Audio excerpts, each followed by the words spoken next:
Dengan sembahyang malam, dengan qiyamul lail, sesuatu yang bagaimanapun beratnya akan menjadi mudah. Salah satu daripada manfaat atau faidah daripada orang yang sembahyang di tengah malam.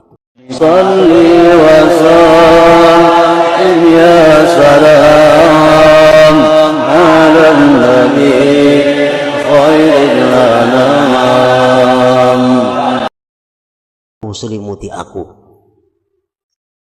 diselimuti Rasulullah sallallahu alaihi wasallam oleh istri beliau Sayyidatina Khadijah. Nah, tatkala itu Jibril berkata, ya ayyuhal muzammil, hai orang yang berselimut. Maksudnya adalah Nabi kita sallallahu alaihi wasallam. Qumil laila illa qalila nisbahu awinkus minhu qalila aw zid alaihi warattilil qur'ana tartila inna sanulqi alaika qawlan thaqila inna nashi'atal laili hiya ashaddu wat'aw wa aqwamu qila. Qumil laila, sembahyanglah engkau di malam hari. Sembahyanglah engkau di malam hari. Malam itu mulai maghrib sampai subuh. Apakah semalaman sembahyangnya? Qumil laila, sembahyanglah kamu di malam hari. Illa qalila, kecuali sedikit yang kamu tidak sembahyang. Artinya sebagian besar malam diisi dengan sembahyang. Nisbahu awin kusminhu qalila au zid alaihi. Sembahyanglah kamu separuh malam, atau 2/3 malam, atau 1/3 malam. Digunakan untuk salatul lail, sembahyang malam. Warattilil qur'ana tartila, dan tartilkan Al-Quran secara tartila. Bacalah Al-Quran dengan cara tartil, dengan cara perlahan-lahan. Karena dengan bacaan tartil, seseorang akan bisa memahami dan menghayati makna yang terkandung di dalam Al-Quran itu.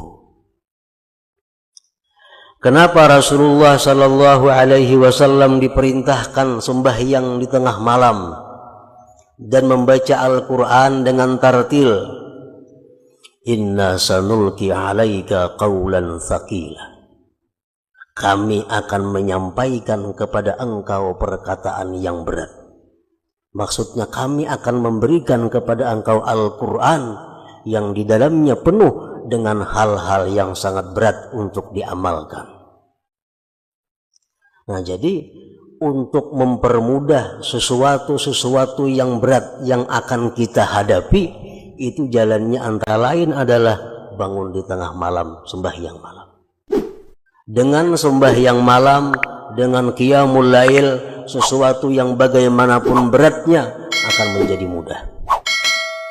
Salah satu daripada manfaat atau faidah daripada orang yang sembahyang di tengah malam itu. Inna nashi'atal laili hiya ashaddu wat'aw wa aqwamu qila. Sesungguhnya di saat-saat malam itu lebih bersangatan pengaruhnya dan lebih lurus bacaannya. Kalau siang ada kesibukan, ada bunyi macam-macam, tapi kalau malam lebih lurus dan lebih berpengaruh. Nah, para muhibbin rahimakumullah, di dalam beberapa ayat tadi, di situ disebutkan bahwa salah satu di antara manfaat guna daripada sembahyang tengah malam itu adalah mempermudah menghadapi hal-hal yang berat. Karena perjuangan Nabi kita sallallahu alaihi wasallam ini sejak diturunkan wahyu itu akan semakin berat yang beliau hadapi. Untuk memperinting, mempermudah, salah satu caranya adalah dengan qiyamul lail. Para muhibbin rahimakumullah, banyak lagi manfaat dan faidah kegunaan qiyamul lail itu. Ini kita rincikan satu persatu dengan harapan orang yang sudah terbiasa dengan qiyamul lail agar lebih mantap lagi qiyamul lailnya, dan yang belangkambingan qiyamul lail supaya jadi istiqamah qiyamul lailnya, dan yang belum qiyamul lail supaya mulai untuk qiyamul lail. Para ulama ada merincikan setidak-tidaknya ada 10 manfaat daripada qiyamul lail itu. Yang pertama, qurbatun minallah ta'ala, dekat dari Allah. Orang yang sembahyang qiyamul lail, orang yang sembahyang di tengah malam itu, dia dekat dengan Allah. Kayak apa nyamannya orang dekat lawan Allah tuh kita bisa membayangkan. Dekat lawan orang sugih aja nyaman. Dekat dengan orang sugih aja nyaman. Apalagi dekat dengan yang maha sugih. Dekat dengan camat saja nyaman. Apalagi dekat dengan yang maha kuasa. Dekat dengan orang kuat merasa aman, merasa terlindungi. Apalagi dekat dengan yang maha kuat. Nah, di waktu kita qiyamul lail, di waktu kita bangun tengah malam sembahyang, di situ kita dekat dengan Allah Subhanahu wa taala. Rasulullah bersabda, aqrabu ma yakunu rabb minal abdi fi jawfil lail, fa in istata'ta an takuna mimman yadhkurullah fi tilka as-sa'ah faqun. Rawahu Tirmidzi. Paling dekat Allah daripada hambanya di tengah malam. Jika engkau mampu bahwa engkau termasuk orang yang berzikir pada tengah malam itu, maka lakukanlah olehmu.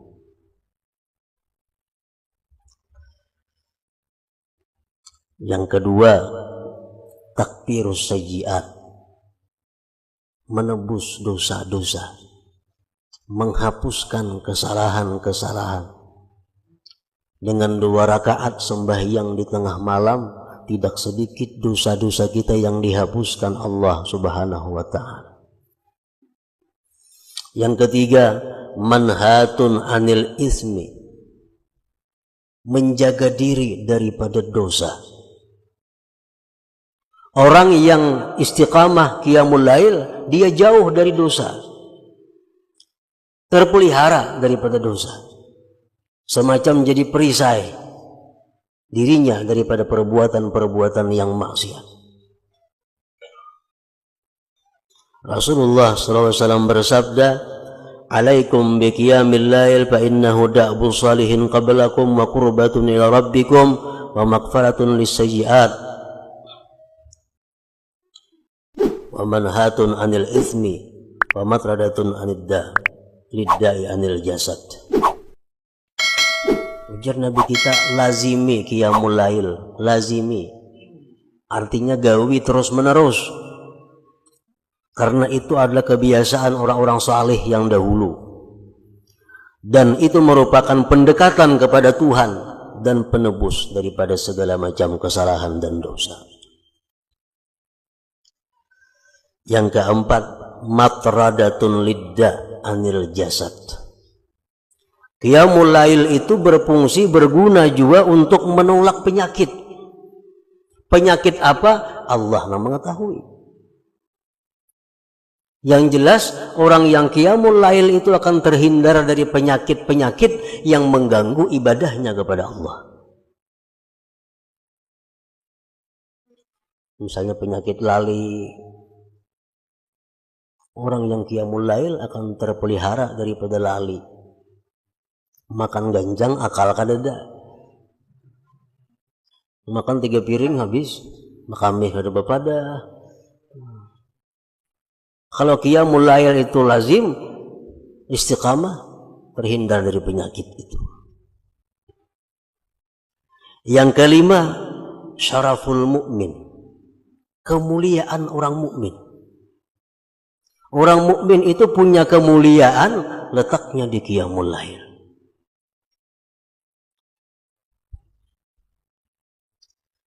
Jibril alaihi salam pernah berkata kepada Rasulullah sallallahu alaihi wasallam, ujar Jibril, "Ni'mar rajul Ibnu Umar law kana yusalli bil lail." Wahai Muhammad, bahwa paling baik orang itu adalah Ibnu Umar, andai kata dia sembahyang di tengah malam. Nabi kabarkan kepada Ibnu Umar berita Jibril tadi. Sejak itu Ibnu Umar tidak pernah lagi meninggalkan qiyamul lail. Syaraful mukmin. Yang ketujuh, matradatun lil jin, menolak bagi jin. Ada mau bahantu rumah nang bahantu itu kada qiyamul lail ampunnya. Melandau subuhnya, tiap banyak jin di rumah itu. Kalau di rumah itu orangnya lazim bangun tengah malam sembahyang, jin buka. Karena sembahyang tengah malam itu matradatun lil jin, menolak, mengusir bagi jin. Yang ketujuh, alamatu hubbillahi ta'ala lahu, tanda Allah cinta baginya. Alamat orang itu dicintai Allah subhanahu wa ta'ala. Jadi kada akan bisa sembahyang secara rutin tengah malam itu kecuali kekasih Allah. Kecuali kekasih Allah. Rasulullah SAW bersabda, "Salasatun yuhibbuhumullah wa yadhaku ilaihim." Ada 3 orang yang Allah cinta kepada mereka dan Allah tertawa bagi mereka. Ridha artinya Allah senang. Di antara yang 3 itu adalah walladzi lahum ra'atun hasanah wa firasun layyinun hasan fayaqumu minal lail fayaqulu yadharu syahwatahu wa yadhkuruni, rawahu Tabarani. Salah satu orang yang dicintai Allah dan Allah ridha kepadanya, seorang laki-laki yang mempunyai istri yang bagus, ranjang yang lembut dan baik. Di tengah malam dia bangun sembahyang. Allah berkata, ujar Tuhan, dia tinggalkan syahwatnya dan dia menyebut aku, dia mengingat aku. Yang ke-8, tanda manfaat daripada qiyamul lail, nailur raja wal amnu mimma yakhaf. Dia akan mencapai apa yang diinginkan dan dia akan selamat dari apa yang ia takutkan. Rasulullah SAW bersabda, "Inna Allah la yadhaku ila rajulin qama fi lailatin baridah min firashihi wa lihafihi wa lizarihi fatawadda'a thumma qama ila as-salah fayaqulu Allah azza wa jalla malaikatihi ma hamala 'abdi hadha 'ala ma sana fayaqulun rabbana raja'a ma 'indak wa syafaqatan mimma 'indak fayaqul fa inni qad a'taituhu ma raja' wa amantuhu mimma yakhaf." Rawahu Ahmad. Allah tertawa, Tuhan tertawa, artinya senang. Allah sangat senang kepada laki-laki yang bangun di tengah malam yang dingin dari hamparannya, dari selimutnya. Dia berwudu, sembahyang. Allah berfirman kepada malaikatnya, apa yang mendorong dia bisa demikian itu? Jawab Tuhan, malaikat, wahai malaikat, kenapa inya itu bisa kayak itu? Hari dingin, selimut kanda, bangun. Ujar malaikat, wahai Tuhan, inya itu mengharap yang di sisi engkau dan takutan azab engkau. Allah berkata, aku akan berikan apa yang dia cita-citakan dan aku amankan dia dari apa yang dia takutkan. Nah, ini faidahnya qiyamul lail. Yang ke-9, nailu thawabil akbar la ya'lamuhu illallah. Orang yang sembahyang tengah malam itu dapat pahala yang sangat besar yang tidak bisa tahu hitungannya kecuali Allah. Seapa besarnya pahala orang sembahyang 2 rakaat di tengah malam itu? Rasulullah bersabda, salatun fi masjidi hadza tu'dalu bi 10,000 salah. Sembahyang di masjidku, jar Nabi Nabawi, tu'dalu bi asyrati alafi salatin, disamakan dengan 10.000 sembahyang. Sembahyang di Masjid Nabawi sama dengan 10.000 di masjid lain. Wa salatun fil Masjidil Haram tu'dalu bi mi'ati alfi salat. Sembahyang di Masjidil Haram disamakan dengan 100.000 sembahyang di tempat lain. Wassalatu bi ardir ribat tu'dalu bi alfi salat. Sembahyang di bumi ribat, sembahyang di tempat perbatasan Islam kafir, menjaga negara Islam, orang-orang yang menjaga agar orang-orang kafir jangan masuk ke kampung kita. Sembahyang sembahyang di sana pahalanya sama dengan 2 juta kali sembahyang di tempat lain. Wa aksaru min zalika kullihi, dan yang lebih banyak dari yang demikian seluruhnya, ar-rak'atani yusallihima al-'abdu fi jawfil lail la yuridu bihima illa ma indallah azza wa jalla. Rawahu Ibnu Hibban. Lebih banyak daripada yang demikian itu sembahyang 2 rakaat di tengah malam semata-mata karena Allah azza wa jalla. Lebih daripada sembahyang di Mekah, lebih daripada sembahyang di Madinah, lebih daripada sembahyang di tempat ribat, orang yang sembahyang 2 rakaat tengah malam. Amunnya sembahyang 2 rakaat tengah malam, andaknya di Masjidil Haram pulang makin harat lagi nih tuh. Yang ke-10, dukhulul jannah bighairi hisab, masuk surga tanpa dihisab. Rasulullah SAW bersabda, yuhsyarun nas bi sa'idin wahid yaumal qiyamah fayunadi munadin fayaqul ainal ladzina kanu atajaba junubuhum manil madaji' fayaqumun wa hum qalil fayadkhuluna al-jannata bighairi hisab summa yu'maru bi sa'irin nas ilal hisab. Rawahul Baihaqi. Manusia dihalau di halaman yang satu pada hari kiamat, itu padang mahsyar. Maka di situ ada berseru orang yang berseru, mana orang yang sembahyang di tengah malam? Bangkitlah. Maka bangkitlah mereka yang bangun di tengah malam, mereka orangnya sedikit. Maka mereka masuk surga tanpa dihisab. Dan sudah mereka selesai, kemudian disuruh manusia yang lainnya untuk dihisab Allah Subhanahu wa ta'ala. Masih banyak lagi faidah manfaat orang yang kawa, yang mampu istiqamah atau muwazabah qiyamul lail.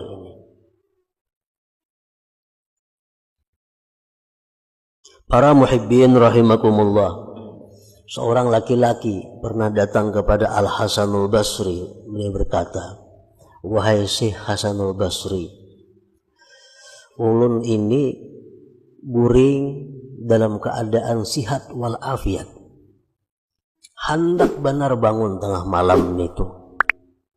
Air wudu sudah disiapkan di higa awak.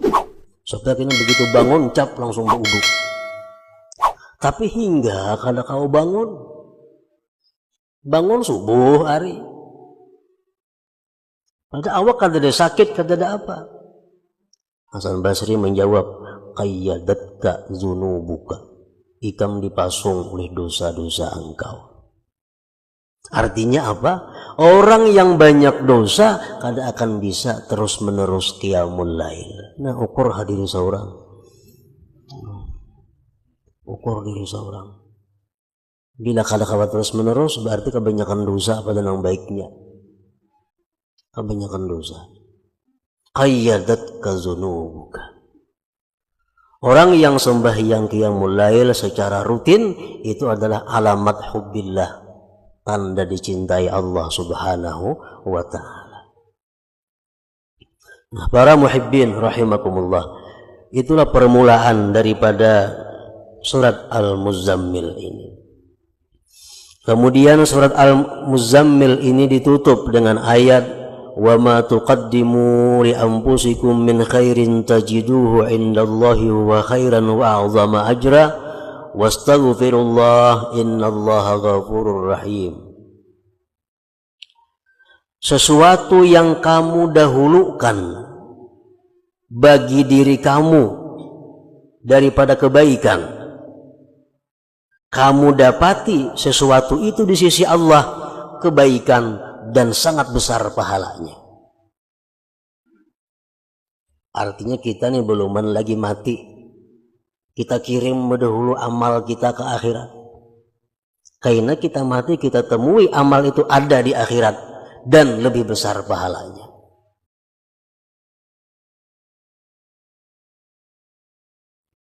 Nah, Ibnu Abbas menafsirkan ini ayat, tajiduhu indallah khaira wa a'zama ajra minalladzi tuakhiruhu ila wasiyatik indal maut.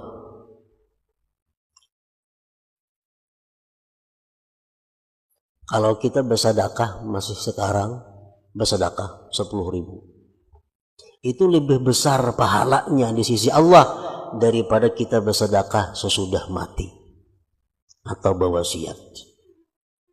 Ibnu Mas'ud mengatakan, dirhamun yumpikuhu ahadukum fi sihhatihi wa suhih afdalu min mi'atin yusi biha indal maut. 1 dirham yang kau sedekahkan pada waktu kamu sihat, pada waktu kamu masih kikir, sedekahkan 1 dirham, lebih afdal pahalanya daripada 100 dirham tapi wasiat. Wani bersedekah imbah mati waninya, belum mati kada wani, kayak kada percaya bahwa sedekah itu digantikan oleh Allah. Hadis Nabi Al-Quran lagi menyatakan bahwa bila bersedekah itu diganti oleh Allah. Kada percayanya imbah mati aja wani bersedekah. Karena bila aku mati, pesantren A 10 juta, pesantren B 5 juta, masjid anu, sudah mati orangnya. Lagi hidup, lagi sihat, lagi masih cinta harta, itu yang sangat besar pahalanya di sisi Allah Subhanahu wa ta'ala.